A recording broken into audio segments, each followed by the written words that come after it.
We really never stopped.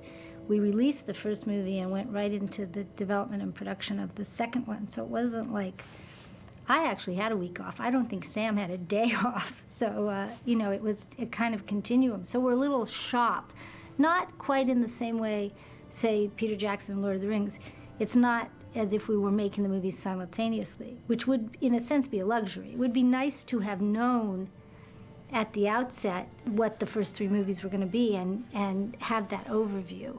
You know, in some ways that would have been a benefit that we didn't have. But in other ways, there's the fun of doing it, seeing what you've learned, taking that and, you know, moving forward. I need New York speed. This is LA speed. Okay. A little faster moving, everyone. The other thing that serves us is, in most areas, we've all worked together before.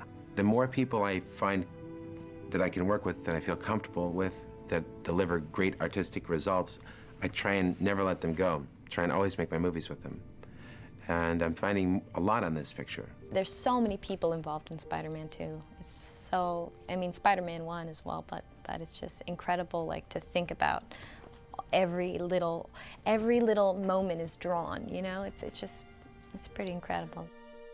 They kind of, in the beginning, the temptation, and you should do it, is to throw everything in the kitchen sink in there in regards to the different looks and what you want. And then it's just a reeling back process, and what do we need them to do? I'm an illustrator for this show, one of 3 or 4, and our job is to illustrate certain images that they want to occur in the course of the movie. You know, they're usually a dramatic image. It's necessary on this complex of a movie in terms of shooting because, you know, you've got CG elements mixed in with stunts, so you have to be pretty precise about what you shoot. You know, you can't just go like, oh, we think this is a good plan, so we're going to go ahead and do it. I'd like to think that we're taking it just a little bit further than in the comic books, because obviously they're dealing with narration of story and flow of story, and we're just dealing with an isolated scene. So we get a little more time to really, you know, embellish on the look of it. What we do is work with the production designer and art directors to visualize what they want to see, what they want to show to the director.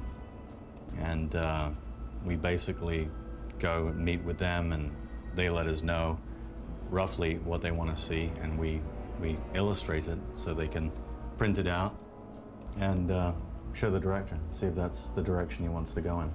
It's great to have so many years of fantastic material to base the movies on, and so many great pictures and story ideas. But finally, when it comes to production design, Neil really has to start from scratch and determine what is the world that our movie takes place in.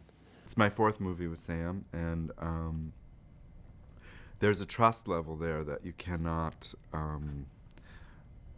you can't gain it any other way than spending a lot of time working with someone. He is very giving in that he gives you a clue as to what he wants, and then you run. He really finally determines the look and was right there on top of every decision.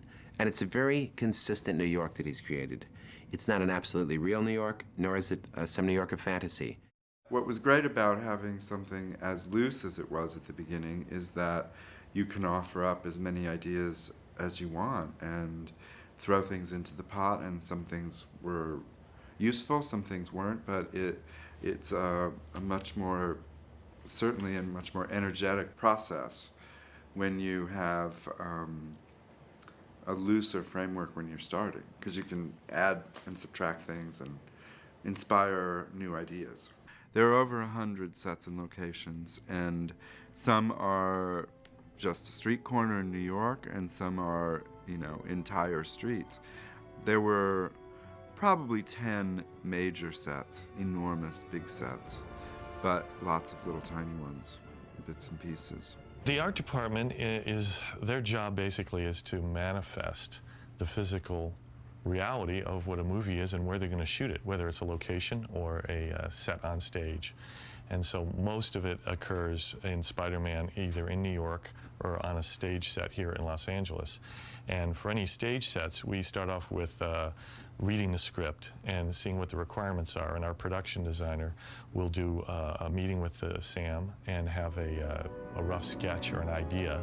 And then from that rough sketch or an idea, we build upon that by developing other sketches and renderings. And then we do paper models.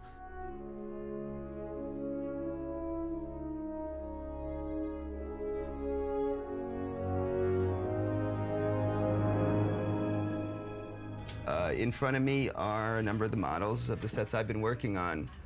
The model tells us a number of things. The first thing it does is it helps the designer see the space, see the detail level, the draftings that we do to make the model become the draftings that we're going to give the construction shop to actually build the final set. One of the things we always try to make for the model is we try to make the walls wild, which is our term for a piece that can come away, which will match the walls that will be wild when we build the final set, so that the director can see exactly what his framing will be. We know that we've built enough set. We know that the composition is just what he wants for the final frame. Also, we might do a 3D model to pre-visualize what that set will be. We're doing most of the filming here in Los Angeles, so we have to bring New York back to the stage. We're after a stylization of New York, more of a comic book version. So we photograph backings or views of New York. Once we design the skyline, we're able to test the view by building the set actually in the computer. We build a computer-generated version of our interior, and we place this image outside the window and look around and see that everything looks good. See, in the old days, this would have been just Xeroxes on cardboard in front of a paper model. And the paper models are still very, very useful for us. But for the specific views, there's such an investment in these backings. It's good to get them right.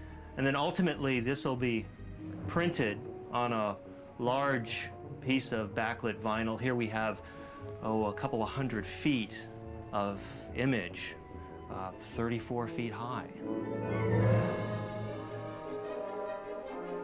And we will then move into architectural draftings of the set. A lot of times we'll do schematic drawings that are given to the model makers to build models from, and then they'll come back and we'll kind of develop it back and forth. These kind of drawings are just for the skin. The furniture and the paper and that stuff is done by set dressing. We knew that certain sets from the first Spidey would return, like Aunt May's house and Norman's den, which would then become Harry's den. So we knew that we were going to take that set and rework it a little bit and, make it become part of the next movie. So those sets fit a category, things we knew we were reusing and working. And then there were, certain sequences that Sam felt mildly sure about. For instance, the end sequence, he had said, give it some thought. Where do you think the final battle should be? We know we'll have one.